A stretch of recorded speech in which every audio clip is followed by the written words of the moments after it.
Welcome to Fantasia, home of the Melodious. My name's Azallea, and today, gonna be bringing you guys another post-duel commentary. I know, it's been so long since I did the last one, and you guys have continuously asked me to bring this series back to the channel, but here we are, and this time we are playing with my Invoked Ritual Melodious deck. So as you can see from my opening hand, it wasn't the best, but it's not the worst, especially because I already have access to soprano and canon.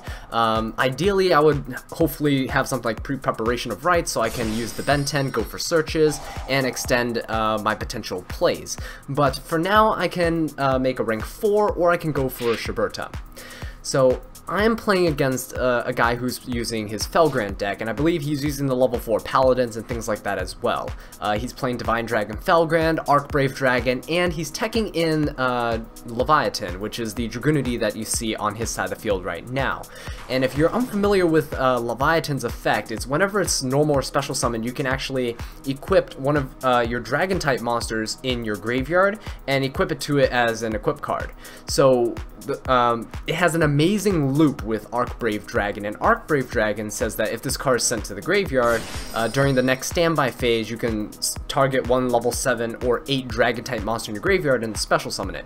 So what happens is Archbrave Dragon would summon Leviathan, Leviathan will equip Archbrave Dragon, and if Leviathan will ever somehow leave the field, destroyed by battle or by card effect, anything like that, and sent to the graveyard, it brings along with it the Archbrave Dragon that was equipped to it, and then the Archbrave Dragon can, during the next standby phase, special summon it out, and it re-equips the Archbrave. So there's that kind of loop that goes on with it, and that's actually really nice.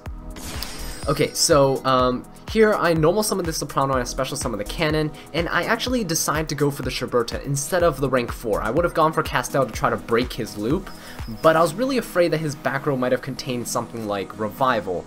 Felgrand decks usually play things like Back to the Front, Call the Haunted, A Waste of Dragon Souls, and things like that. And it seems like my hunch was correct, so my opponent, when I declared an attack, he flipped the Call the Haunted to try to bring back his Felgrand, but I chained my Shiberta, I banished the Felgrand, and I banished his spell card. I believe it was Demise from his graveyard. So that boosted my Shiberta up to 2800 attack, so I could just attack over his Leviathan. But as you can see, during the next standby phase, he's just going to bring it back anyway.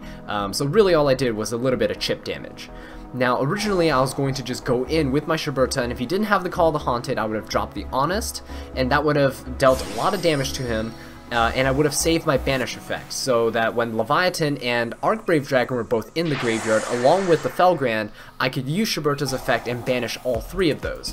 But unfortunately, it didn't go according to plan, and as you can see, he brought back his Leviathan, and he was able to flip over the Rekeki. I'm not sure why he said it on his first turn, probably as a bluff, but it definitely worked as a bluff, because I thought he was going to have more back row. And now he's able to just poke me directly for 2600 damage. Now, I would have been in a really bad situation, but as you can see, I was really happy with my mouse movements.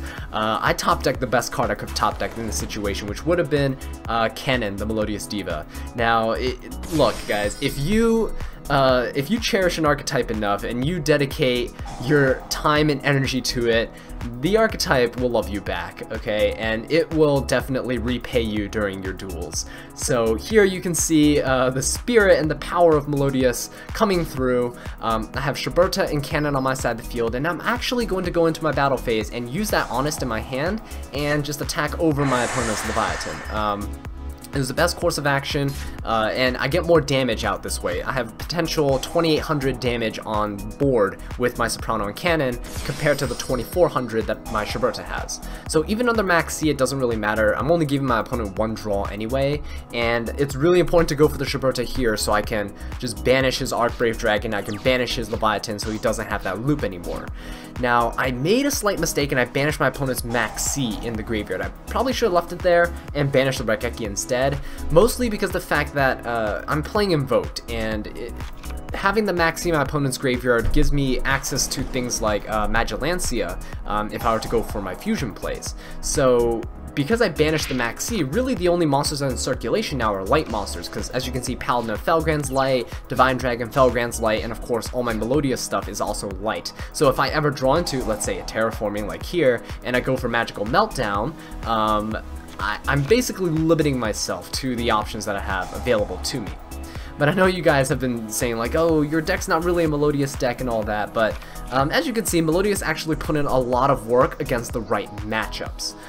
Against something like dragons that are very heavily graveyard reliant, you're going to see a lot better results with the deck, especially because that's one of its main components, right? Alistair and Invocation going into all your fusions, that's more of like a toolbox thing. You can use it against any deck whatsoever. Melodious are kind of limited in that regard, where really you only have access to Shiberta. Bloom Diva and Bloom Prima are pretty much like out of the picture because they're so difficult to summon. You need so many resources to do it. So Invoked is like your general go-to thing to tackle anything your opponent has, Mechaba being a great first turn play. And the Melodious help in certain matchups, like this one right here, where if I just had the Invoked engine, it wouldn't have been enough, I don't think, to have taken down my opponent's Felgrands and things like that, where they could just special summon it, banish my fusions, all that good stuff that I just don't want to deal with, right? And if he's smart enough, what he could actually do is he could summon the Felgrand when I summon Alistair, and then he could banish my Alistair with his Felgrand, and then I can't play Invocation to summon anything from my extra deck. So that's definitely a weakness of Invoked, where because it's a one-card engine, it really is easy for your opponent to just hit that one card, and your engine's dead until you draw into another piece, at least. So here my opponent goes ahead and summons his Felgrand back from the graveyard using Call of the Haunted because I destroyed his Paladin, and I'm able to use my Mechaba to try and negate and banish his Felgrand. I thought, okay, well this is perfect, but of course fate will have it so that my opponent also got a very godly top deck on his turn, and he was able to get Forbidden Chalice, and that Forbidden Chalice allowed him to banish my Mechaba, and it boosted his Felgrand up to 3,700 attack points, which is quite a lot. And I believe the only monster that I have in my extra deck that can actually attack over this is going to be Magilancia with the boost of Alistair. He reaches, I believe, 4,000 attack points. But remember what I mentioned earlier about the Maxi? Probably shouldn't have banished that. Closed off some of my options there, which is quite unfortunate. But anyway, like I was saying, the deck has a lot of components that just work and allow you to play differently from game to game, depending on your matchups, right?